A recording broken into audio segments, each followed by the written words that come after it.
વડોદરા શહેરના Pratapnagar police headquarter ખાતે આયુષ મેળાનું આયોજન રાખવામાં આવ્યું।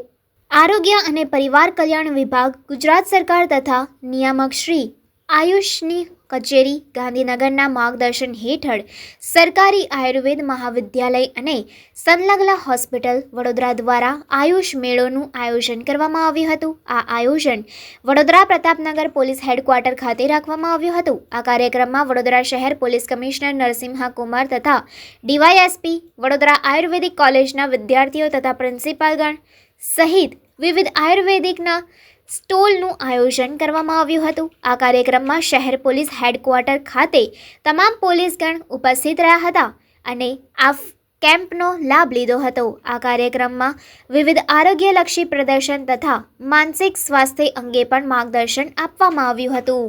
મુખ્ય મથક ખાતે આજે આયુર્વેદિક મેડિકલ કોલેજ વડોદરાના સહયોગથી એક આયુષ મેળાનો આયોજન કર્યું છે, જેમાં પોલીસ અધિકારીઓ, કર્મચારીઓ, એમના પરિવારજનો પાર્ટિસિપેટ કરનાર છે।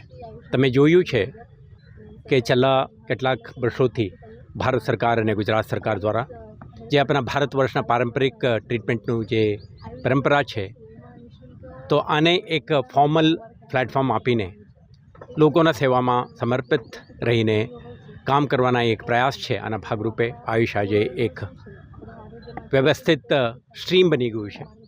વડોદરામાં આ પ્રકારનું એક મેડિકલ કોલેજ પણ છે, એમના પાસે જુદા જુદા પ્રકારના એક્સપર્ટાઇઝ અને કોમ્પિટન્સીસ છે। આજે એમના મેળામાં તમે જોઈ શકો છો, તમામ વિભાગના ડૉક્ટરો, રેસિડેન્ટ્સ અને ઇન્ટર્નશિપ કરતા વિદ્યાર્થીઓ મોટી સંખ્યામાં ઉપસ્થિત છે।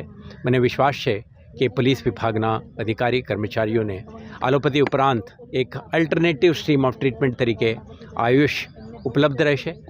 હું દરેકને અનુરોધ કરું છું, આના લાભ લે અને આવતા દિવસોમાં એક સ્વસ્થ અને સુરક્ષિત સમાજ નિર્માણના જે વડોદરા શહેર પોલીસની લક્ષ્ય છે, આ દિશામાં આપણે કામગીરી કરતા રહીશું। આભાર। આજે નિયામક શ્રી આયુષની કચેરી ગાંધીનગર અને સરકારી આયુર્વેદિક કોલેજ સંલગ્ન હોસ્પિટલ દ્વારા પોલીસ હેડક્વાર્ટર્સમાં આપણે અહીંયા આયુષ મેળાનું આયોજન કરવામાં આવ્યું છે। આયુષ મેળામાં નિઃશુલ્ક નિદાન સારવાર કેમ્પનું આયોજન કરવામાં આવ્યું છે, તેમજ અલગ અલગ પ્રકારની આપણે જે વનસ્પતિ ઔષધિઓ છે એના આપણે આહારમાં, વ્યવહારમાં કેવી રીતે યુઝ કરી શકાય એના વિશે માર્ગદર્શન કરવામાં આવ્યું છે। તેમજ અહીંયા રેસિપીઝ, અલગ અલગ પ્રકારની મિલેટ્સ, શ્રીધાન્ય આજકાલ આપણે ભૂલી ગયા છે, તો એ પ્રમાણે એના જે પોષક તત્વ શું છે એને સમજાવવા માટેની રેસિપીઝનું અહીંયા માર્ગદર્શન કરવામાં આવ્યું છે। તેમજ આપણી પ્રકૃતિ જે હોય એ પ્રમાણે આપણો આહાર અને વ્યવહાર કેવી રીતે હોવો જોઈએ એના માટેનું માર્ગદર્શન કરવામાં આવશે। આપણે જાણીએ છીએ કે આજકાલ બધાની જ લાઈફ સ્ટ્રેસફુલ છે અને અહીંયા આપણે સ્પેસિફિકલી પોલીસ કર્મચારીઓ માટે આ કેમ્પનું આયોજન કર્યું છે। તો એમની સ્ટ્રેસફુલ લાઈફ માટે એક સ્ટ્રેસ ડાયગ્નોઝ કરવા માટેની અહીંયા અમારા ત્યાં એક સ્કેલ છે, એના ઉપર કરીને અદ્રવ્ય ચિકિત્સા એટલે મ્યુઝિક થેરેપીથી કેવી રીતે આપણે કરી શકાય એ વિશે માર્ગદર્શન આપવામાં આવશે।